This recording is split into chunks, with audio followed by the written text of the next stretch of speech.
Teaching करता हो, हमारे यहाँ जितने भी टीचर हैं 2 बजे के बाद सब फील्ड में वर्क कर रहे हैं। फील्ड में वर्क इसीलिए करते हैं और हम इस चीज को बर्दाश्त इसीलिए करते हैं, 2 बजे के बाद यहाँ कोई नहीं रहता है, सिर्फ इसीलिए बर्दाश्त करते हैं कि हमारा जो टीचर हो वो हर चीज का ज्ञाता हो। ज्ञाता का मतलब ये होता है कि फील्ड में जाके जा रहा है, हर तरह का नया क्या आ रहा है उसको पता है, नया प्रॉब्लम क्या आ रहा है उसको पता है। जब फील्ड में जाएगा ही नहीं तो पता क्या चलेगा।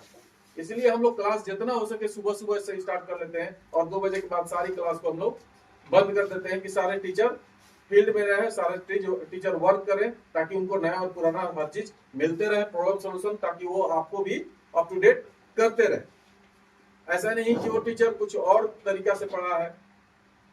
यहाँ से बिहार में 5 गो ट्रेनिंग सेंटर चल रहा है, आपको लोगों को भी पता है।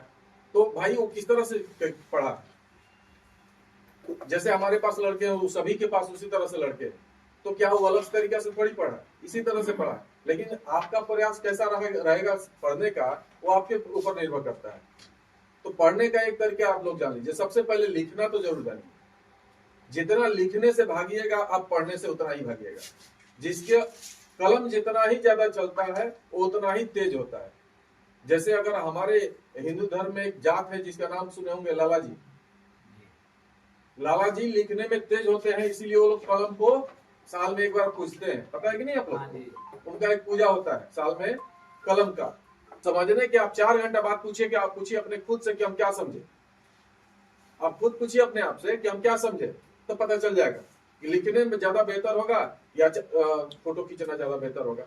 आप अगर जो लिखे हैं 4 घंटे बाद उसको फिर से पढ़ सकते हैं, लेकिन फोटो वाला जो है ना बार बार अपने मोबाइल खोल कर नहीं चला सकते हैं, नहीं देख सकते हैं। लास्ट में कुछ ऐसा मौका आएगा जो एक बार में डिलीट कर दीजिएगा। क्यों करिएगा भाई, मोबाइल भी उसका भी एक लिमिट क्षमता है बर्दाश्त करने का।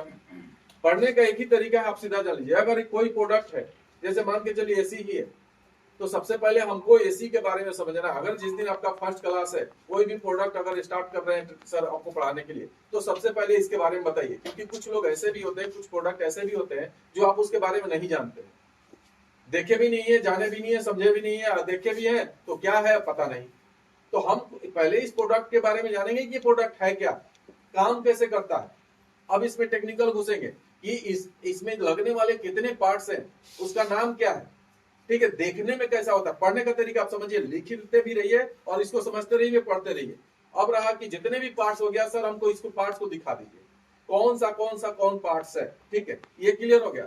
अब हमको एक एक पार्ट्स के बारे में लिखाइए, एक एक पार्ट्स। हम नहीं तेज भागना चाह रहे हैं, हमको 10 दिन में क्लास नहीं खत्म करना है। जब पढ़ रहे हैं तो बढ़िया से पढ़ेंगे और नहीं तो छोड़ देंगे। हमको क्या करना है, अगर इसी में वो जितने भी पार्ट्स हैं, पहले उसका सिंबल दिखाइए, सिंबल बनता है तो सिंबल ऊपर हेडलाइन में बनाइए, उसके बाद उसका नाम बताइए और उसका कार्य बताइए और उसका होने वाले प्रॉब्लम के बारे में बताइए कि ये अगर खराब होता है तो कितने टाइप से प्रॉब्लम आते हैं इसमें।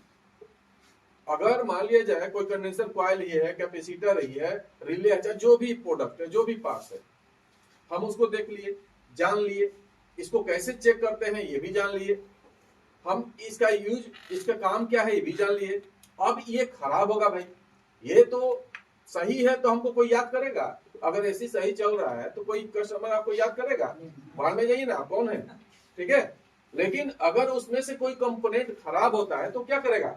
कस्टमर आपको याद करेगा। लेकिन कंपोनेंट खराब हो, उस कंपोनेंट के बारे में हमको पता है, ये कंपोनेंट ये वर्क करता है और इससे ये प्रॉब्लम आता है। जैसे कस्टमर बोलेगा कि हमारा ये प्रॉब्लम है, तो आपके दिमाग में वो पार्ट्स के चलने लगेगा, इस पार्ट से ये प्रॉब्लम होने का संभावना है, हम वो पार्ट्स लेके जाएंगे। लेकिन ना हमको पार्ट्स के बारे में पता है, ना हमको पार्ट्स के चेक करने का तरीका पता है, और ना ही हम उस पार्ट्स के बारे में जानते हैं।